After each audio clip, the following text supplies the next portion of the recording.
Maybe ParanormalDate.com is for you. People with an interest in things they hear on George's show find their match daily. So if you're looking for that special someone with an interest in UFOs, ghosts, aliens, Bigfoot, conspiracy theories, and of course, the paranormal, come to the dating site inspired by George Norrie. It's always free to search, and if you decide to upgrade to our amazing new features, use promo code GEORGE for a great discount. ParanormalDate.com. You are not alone.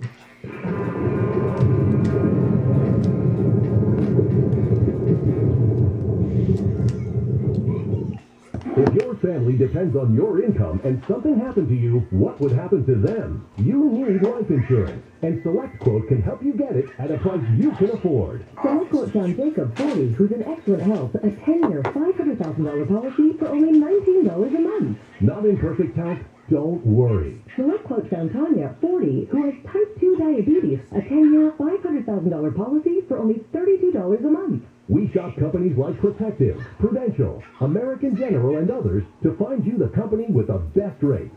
Give your family the security they need at a price you can afford. For your free quote, call 1-800-885-7755. That's 1-800-885-7755. Or go to SelectQuote.com. That's 1-800-885-7755. SelectQuote. We shop, you save.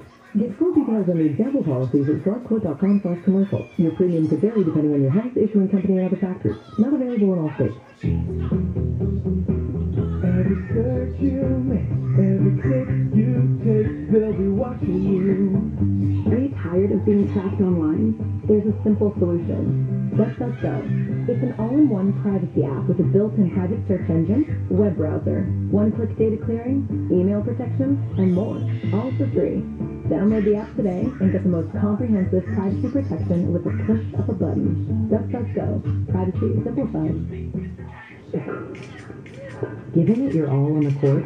Make sure you have the right partner by your side. Highland's Leg Cramps Quick Dissolve Tablet. America's #1 leg cramp relief solution for over 10 years.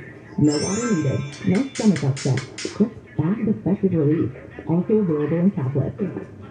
Highland's Leg Cramps. To healthy competition and beyond. Available at Walmart, Walgreens, and CVS. Claims based on traditional homeopathic practice, not accepted medical evidence, not FDA evaluated.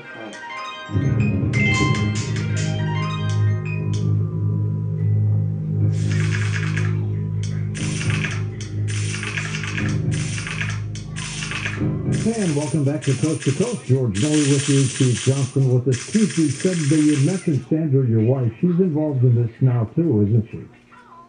She has been involved with it for many years, yes, and she's been my helpmate, my partner. She's had to take a step back from it within the past couple of years, mostly for health reasons, because she did have a fall down the stairs, unfortunately, and she did recover from that, but she still gets very, very much pain in her back and gets chronic headaches and everything. So she's had to take some steps back from it. Also, we do a lot of care for our son, who is an adult special needs, and we do take care of him a lot and spend a lot of time with him. We both do. So she's had to step back somewhat, but for many years, she and I have been in with it together. There's a case in Kentucky called the demonic oppression case. Tell us about that. Yes, that's a case that's been going on for a number of years. They're very dear friends of mine. I haven't been to their house personally, but we've been in touch for quite a few years. And it seems to subside, and then it just gets worse. These people have been oppressed. They've seen spirit apparitions. They hear knockings. They hear noises. They have a number of pets that have mysteriously died. Even though they take very, very good care of them, they're always taking them to the vet. They just had a string of bad luck. And they did finally confess this to their church, that they're having spirit problems. And the husband is a minister. He was a part-time minister at the church. They confessed it to the church, what's going on. And the church, some people came up and said, I am so glad you said that. I've been experiencing things. I had nowhere else to turn. So I'm so glad you said that. But a lot of the church just turned their backs on them. We don't want to talk to people who are having spirit problems. So they actually had to move out. They had to move out of the community. So they're still getting a lot of spirit problems. I hope to get down there sometime. I would love to do a complete prayer session in that house from top to bottom and pray over them because I think it follows them. It does seem to follow them. I don't know why, whether it's their ancestry, it seems to be generational with them, but they're dear, sincere, loving people, and they're going through such misery because of this. It's one thing after another. Just when they think it stops, then it starts up again. They start seeing apparitions, things are knocking, things are touching them, and they've even had what I believe is partial possession because they've had some bizarre personality changes as of late. That's just recent in the past year or so that their personalities decide to change. Then they go back to being themselves. I am very, very worried about them, very concerned about them. This does seem to be actual, genuine paranormal activity. And for some reason, they're targeted. They're targeted, and I believe it's demonic spirits that are infiltrating their lives and just making it totally miserable for them. And I'm glad they're very sincere people and they're hanging in there all they can. Why would they be targeted as good people? You know, it's very strange. The age-old question, why do bad things happen to good people? Yeah. They didn't do anything to deserve this. They didn't take out a Ouija board or start playing with things. They didn't do any spirit contact. It just started out of the blue and just became progressively worse and worse. I think it's generational. I did interview them very thoroughly, and something they hadn't remembered before, they suddenly were going through their family history. They found out that they had relatives, grandparents, who were very, very heavily into the occult. I guess they had lived in the Appalachians for some time. They had family members who were placing curses or at least burying things, talismans and things like that. So I suspect that's where it came from, that it's generational and it's revisiting this generation and making them totally miserable. Let's take a few calls here, Keith, and we'll take calls all of next hour. Let us start with Joe in Monterey, California. Welcome to the program. Hi, Joe. Thank you, George, for taking my call. Thank you. This is a part of the work that I do. I know your guest is probably studied a lot as well and read a lot of cases and been on different sites in paranormal phenomena investigation. But the possession aspect of it, and I think he'll bear this out, can have many different reasons. I find that some of it is past lives as well, like hauntings, maybe past lives, and places, and people get hauntings too from past lives. They might have incurred the wrath of some people or soul or whatever, and they will not go into the light, they will seek vengeance. So sometimes that happens.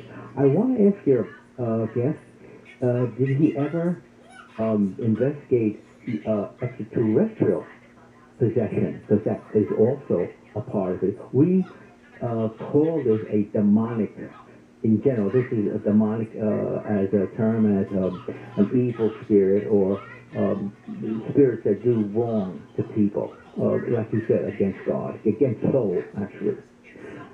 Ever come across anything like that, Pete? ETs? Yes, I have. I have two dear friends that live here in Maine. They're actually in Maine, in New England, and they're sisters, and they have been through a lot of alien possession, both of them. And they're twins, too. Just like my brother and I are identical twins, they happen to be twins. And they didn't have this problem until, I guess, about several years ago. Suddenly, one of them seemed to go under another personality. She actually had to be hospitalized. And then it happened, she recovered, then it happened to the other one.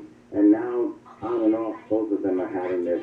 And they say it's alien possession. It's the strangest thing. I'll be talking to one of them, and she'll be talking normally. She'll be upset, crying, and all of a sudden this deep, guttural, harsh voice will come out and start talking that she's mine, I own her, and then she'll go back to her other personality. Just switch back and forth within seconds, and it's horrendous to listen to. But that's the first time I've come across this, where it's just back and forth, back and forth. And they do claim that it's alien possession. They've been in touch with aliens for some time.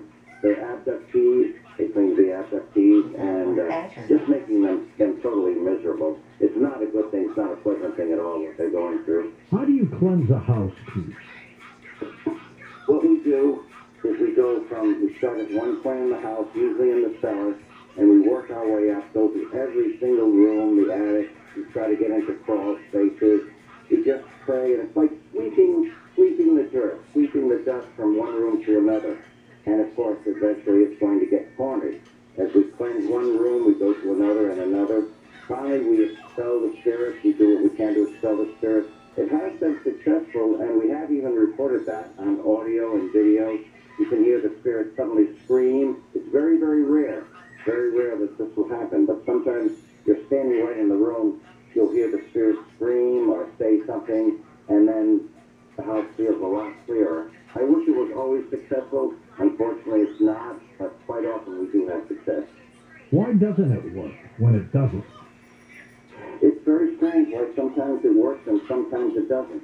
Sometimes it's because the client or the person themselves that lives in that house is not cooperating. They're not cooperating all the way. They're giving into their fear, or they still want to have their comfortable spirit communication, and of course that'll open up the whole situation right over again. Sometimes they don't cooperate, and sometimes they're just so fearful. Sometimes you don't know why it doesn't work. My friends in Kentucky, sometimes they've been praying and praying and praying, and it just, for some reason, it keeps coming back even stronger. So it's a mystery why sometimes it works. I think it's the strength of the spirit itself. Let's go to Jeff in Williston, North Dakota. Welcome to the show. Hey, Jeff, go ahead.